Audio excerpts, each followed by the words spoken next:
Hello traders, FX Pip Collector here. Today is Thursday, December 12th, and I'm going to be analyzing the Aussie US dollar, starting on the monthly, working my way all the way down to the 1 hour time frame for the full top-down analysis.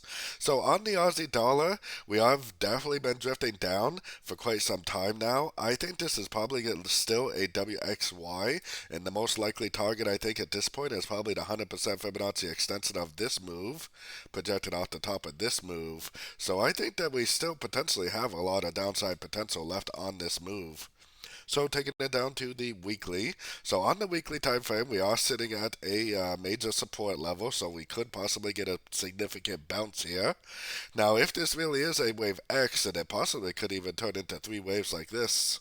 So it'd be like an A, B, C of wave X, kind of like this WXY over here.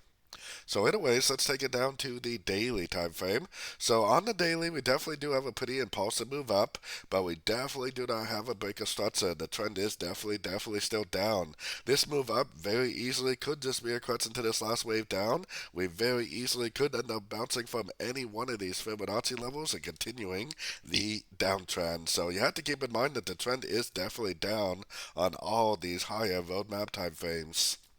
Going down to the 4 hour time frame, I definitely think we should be looking for sorts. There's been quite a few times where this has made a pretty significant move to the upside, but then it just continued the downtrend. So we got our Fibonacci retracement on here. We are watching our Fibonacci retracement levels very closely. If we do get in a nice engulfing move to the downside at a Fibonacci level, I definitely would take it as another sorting opportunity for the continuation of the downtrend. Taking it all the way down to the 1 hour time frame, this is definitely a trend right here for sure. So like I said, if it does respect one of these fib levels, if it does make like a really nice impulsive move to the downside at a Fibonacci level, then I definitely would take it as a sort. I would kind of assume that we would see more of a three-way pattern though, so maybe something like this. Some sort of an ABC, maybe up to like the 50 or maybe even the 61.8 before we do make the big push to the downside. So I personally am still looking for sorts. I'm definitely looking for sorts at the end of three-way pullbacks, especially kind of like this over here. 1, 2, 3 waves up. 1, 2, 3 waves up for the continuation of the downtrend. So don't forget to join my free Discord group, which is linked over here in the corner. And as always, thank you and happy trading.